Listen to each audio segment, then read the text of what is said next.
Salut tout le monde, Kim ici. Ce soir dans la mêlée, petite vidéo peut-être un peu plus long, mais je tenais à présenter quelques livres qui m'ont inspiré beaucoup cette année.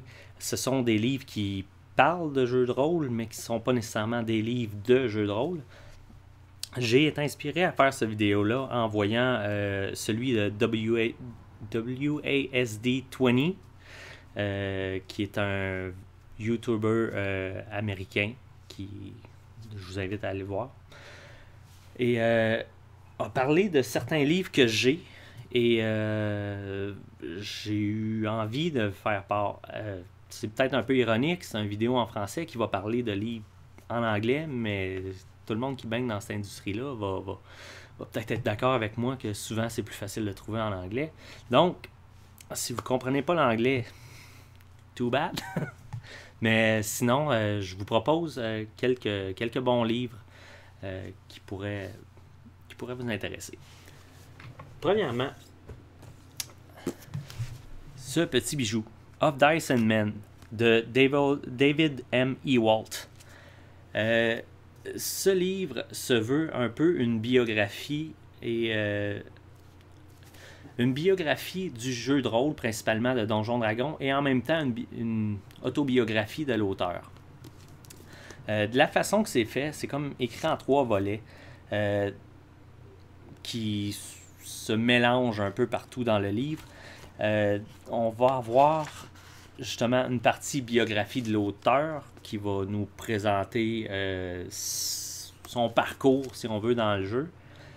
Il va y avoir aussi une espèce de narratif de sa partie lui-même qu'il joue avec ses amis, qui est très intéressant puis qui brise en même temps l'aspect plus analytique, si on veut, du livre, parce que l'autre partie, c'est vraiment plus historique. On va parler beaucoup de Gary Gygax et de Dave Arneson, qui ont été les fondateurs de Donjons Dragons. On parle beaucoup de cette histoire-là. Mais on part des débuts, on part de beaucoup plus loin. D'ailleurs, les premiers chapitres vont aller chercher jusque dans l'histoire, les premiers jeux de société, jusqu'à l'échec, jusqu'aux échecs, excusez, jusqu'aux jeux de guerre, et ainsi de suite. Puis c'est vraiment très bien écrit. C'est comme disent les Anglais, c'est un page-turner.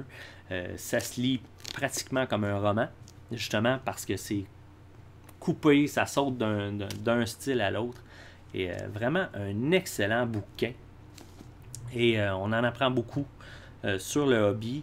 Et moi, j'ai particulièrement aimé parce que toute la partie qui parle de son parcours là-dedans vient me chercher beaucoup. J'ai vu beaucoup de similitudes avec mon parcours à moi-même, ayant arrêté de jouer pendant plusieurs années, ayant fait un retour, ainsi de suite. Donc, un très bon conseil de livre, Of Dice and Men. Prochain livre, semblable, pas tout à fait pareil, un livre de Michael Whitworth qui s'appelle Empire of Imagination, Gary Gygax and the Birth of Dungeons and Dragons. Ceci se veut vraiment une biographie qui, je dois dire, très bien faite de Gary Gygax. Là, contrairement à Of Dice and Men, on parle moins de la biographie de Donjons Dragons en général et plus de Gary Gygax en tant que tel. On y voit un peu, c'est une histoire dans le fond d'humble départ et de montée fulgurante vers le succès et une autre tombée qui passe par plusieurs tragédies. J'ai développé un énorme respect pour Gary Gygax que j'avais déjà, mais qui s'est dédoublé depuis que j'ai lu ce bouquin. En plus, le livre est très bien écrit. Il est écrit d'une façon où on parle d'un roman. C'est comme si l'auteur était omniprésent. Il va extrapoler un peu sur les pensées, sur les choses. Et on va vivre les scènes plutôt que juste avoir du détail sur sa vie. Il va nous présenter les détails de sa vie, justement, mais sous forme de scènes dans le livre. Et les chapitres sont aussi sont aussi séparés par des espèces de brides qui sonnent un peu comme si c'était en jeu d'un jeu de rôle, mais qui nous présente en même temps un peu ce qui va se passer dans le prochain chapitre. C'est vraiment très intéressant, c'est bien écrit. Encore là, un page turner. Et chapeau aussi à l'illustration, c'est vraiment magnifique. On peut reconnaître ceux qui sont d'anciens joueurs vont reconnaître peut-être le clin d'œil à Unearthed Arcana, qui était un livre de TSR dans le temps, puis qui a été refait un peu avec Gary Gygax et toutes ces choses. Et à l'intérieur, même, sont allés chercher un des premiers cartographes de TSR dans les premières éditions de Donjons Dragons pour refaire la carte de Lake Geneva. Je ne sais pas si on voit bien la caméra, qui est la ville, si tu veux, d'adoption de Gary Gygax. Et justement, on peut se servir en lisant la carte pour un peu se retrouver dans l'histoire, parce que Lake Geneva est pratiquement un personnage dans l'histoire de Gary Gygax. C'est une ville très importante. Donc, on a les débuts de Gen Con, on a des histoires de sa famille, de son enfance. Si vous voulez comprendre vraiment d'où part tout ça, d'où est l'inspiration, c'est vraiment un bon livre pour ça. Et comme je vous dis, quand on lit ça, après ça, on a un plus grand respect, je pense, pour le travail que ce bonhomme-là a fait.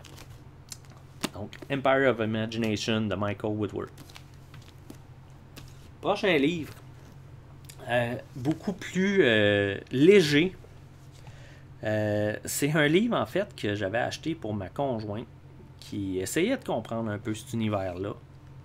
C'est écrit par une madame qui travaille pour Wizard of the Coast, qui s'appelle Shelley Manzanoble, qui s'appelle Confession of a Part-Time Princess, A Girl's Guide to the Dungeon and Dragon Game.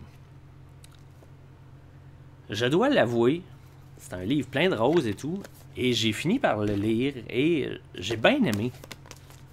Je vous le dis tout de suite, c'est rempli de clichés. Mais je crois que, d'une certaine façon, c'est nécessaire. Le livre se veut pas pour les grands joueurs depuis longtemps qui veulent s'intéresser plus à l'histoire et ainsi de suite. C'est un bon livre d'introduction, justement, pour amener ça d'une façon, premièrement, très ludique, très, très drôle. Et il y a vraiment...